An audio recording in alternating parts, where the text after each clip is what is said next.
The decision by U.S. ice cream maker Ben & Jerry's to demand that its Israeli licensee halt sales to Israel's West Bank settlements continues to generate debate and blowback.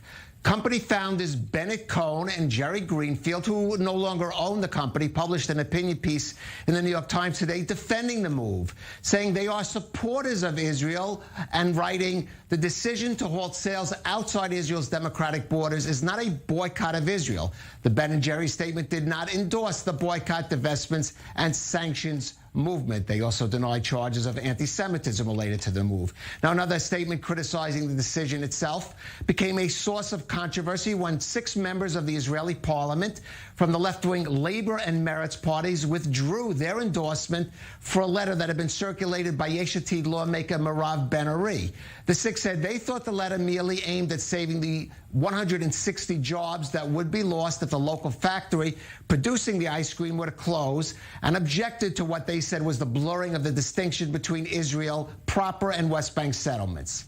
And earlier this week, the Haaretz Daily published a letter endorsed by 92 Israeli public figures thanking Ben and Jerry for their, quote, commitment to Palestinian human rights. Well, clearly, there's a lot more to say on this issue. Joining us now is one of the signatories of that latter ad that was in Haaretz, retired Ambassador Alon Lial. He's the former editor of the Israeli diplomatic mission to Turkey and also some other countries. Joining us this evening from Herzliya. And we have joining us from London now, Hen Mazik. He is an Israeli writer and activist. And Alon, I'm going to let you begin. Even your ad points out, we've been hearing a lot from those opposed to this decision. Talk about why your decision to join that letter supporting the Ben & Jerry's decision on West Bank settlements. The leaders of Israel defined it as anti-Semitism and terrorism, and I don't see it as an anti-Semitic act and not as an act of terror. I think it's a very important move that reminds the Israeli public, and maybe even parts of the world, that there is a difference between Israeli territory and the West Bank, and that this is accepted by most of the international community, including the Security Council.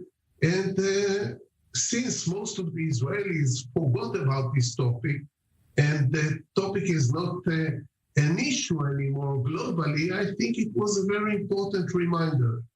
Han, you've been vocal on this issue, so your response to the ambassador? Well, first of all, I'm a bit odd. It is a bit odd that we are still speaking about Ben & Jerry's 2 weeks after. I mean, this issue of an ice cream company deciding to not sell in some area shouldn't be as big as it is. But even if, I mean, just responding to the points, I think that boycotts are not good. And that's really something that is very bizarre, because when we hear people like Bernie Sanders, the face of the progressive movement in America, saying that we should lift the embargo on Cuba because the embargo hasn't made Cuba any less communist. And the same way with Iran, when we're hearing Congress people from the progressive side of the Democratic Party saying that we should not sanction Iran, and that we are not seeing anyone calling to boycott China, by the way. And with all this, we still find a place to support a boycott over Israel, over the West Bank, which, by the way, I am standing against the settlements, and I do support Palestine, and I support a two-state solution, and I stand against the occupation. But I just don't think that a step of boycotting is the right step to go. And that what I'm doing is basically joining the progressive movement. But it's just very bizarre that when it gets to Israel, boycott is the right tactic for many people. And that's why the claims of anti-Semitism and why you are targeting the Jewish state is something that is being brought up. All right, I do want to respond that I think why we're still talking about it is that unlike, let's be honest, there are some companies that in a way sort of quietly choose not to open businesses in the West Bank. It's been pointed out I won't name names, but some businesses don't. But Ben & Jerry's openly declared this. They made a statement out of it, and that's the reason we're talking about it. But Ambassador Liel, I want you to respond to Chen's comment, especially his argument that even if you agree politically or against West Bank settlements, a boycott is not the right tactic, and one that is selectively applied to Israel when it's not applied, for example, to China or Turkey or other countries where certainly one would argue that there is occupation taking place? First, it's not directed to Israel, it's directed to the West Bank. Two, you know, Calev, my South African background.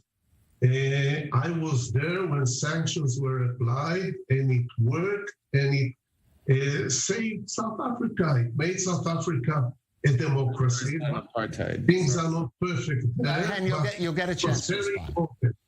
Now, if the government of Israel doesn't think that this is the way to go, why did our ambassador in Washington approach 34 governors to boycott Ben & Jerry's in the States?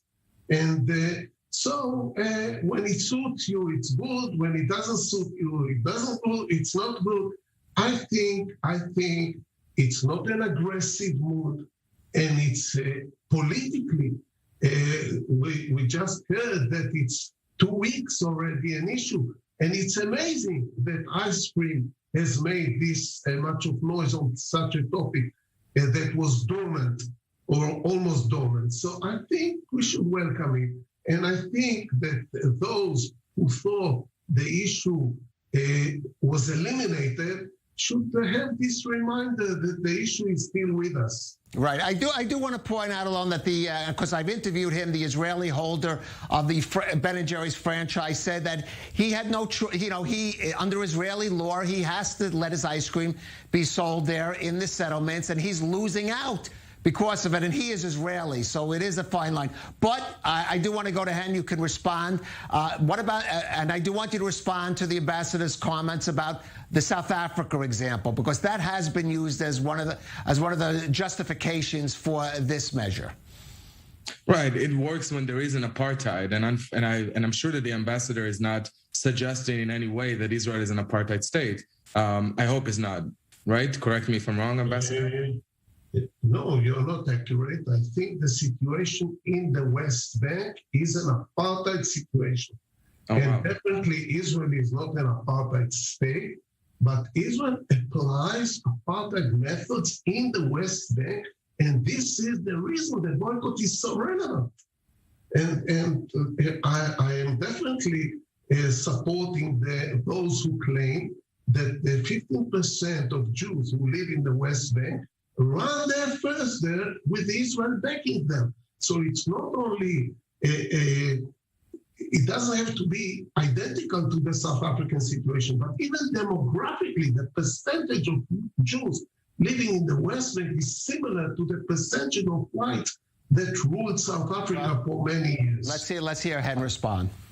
Yeah, no, I'm sorry. I'm a bit shocked to hear the ambassador saying that it's what happening in the West Bank is an apartheid. I've served in the West Bank for 5 years. I served in Hebron. I've seen a lot of challenges that Israel have to address, and I do again support two-state solution. I support Palestine and the national rights of Palestinians. But to take it all the way to saying that there's, even the statement that there are some similarities. If there are similarities, fine. There are similarities to many other conflicts in the world, but you don't have to call it what it isn't. And if it's not an apartheid, let's not use this derogatory term to describe something that is not the same.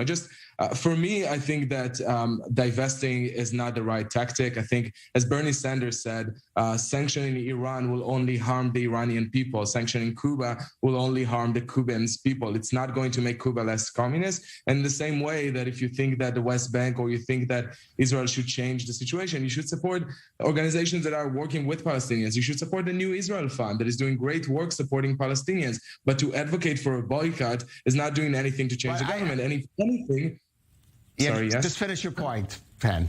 Yeah, if anything, I think that it's actually emboldening the radical sides and the radical voices within Israel and in the West Bank, and making them, the issue that we're talking about it for 2 weeks, and we're discussing the issue of anti-Semitism, it's only harming Israeli civilians, and it's harming Palestinians, I think, and it harms the chances for peace. Right. I want to go back. Mr. Ambassador, though, you raised the South Africa comparison. Let's move beyond that. But that was 30 years ago. I'm not sure you responded to the fact that today there are countries that undoubtedly occupy other territory. We mentioned China and Turkey, and yet they are not being hit by these kind of boycotts. It's only Israel. Does that not disturb you? Look, I'm an Israeli. I was born here, served in the army, fought in the army, was injured, served this country as a diplomat for 30 years. This is the country I care about. I live here and I want to live in a democratic country that keeps the human rights of the Palestinians under its control. I want to stress another thing, Calev, here. The important issue, the interesting issue is the huge gap between what Israel as the government and most of the people think on this Ben and Jerry move, and what the American jury thinks about it. And we see a growing percent of American jury, 6 million people, that think very differently and act very differently on this issue. And this worries me very much, because by creating one state here, we are creating two Jewish people, two separate Jewish people, the liberal Jewish people and the conservative religious Jewish people, and we split the Jewish world through this occupation. So I think that the move of Ben and Jerry is important, especially because they are Jewish. Okay, Hannah, you have about a minute. That's a very big point to respond to. I can give you about a minute to respond to that.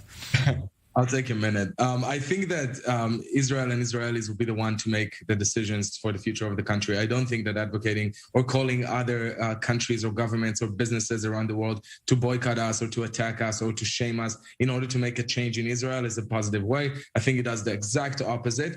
And if anything, we should invest. We should invest in the progressive movement within Israel. We should support them and support people that are like-minded, that believe in two-state solution. And I think that many American Jews will probably connect to it. And I don't think that they would connect to an idea that we need to encourage people to boycott Israel. That's just not the way.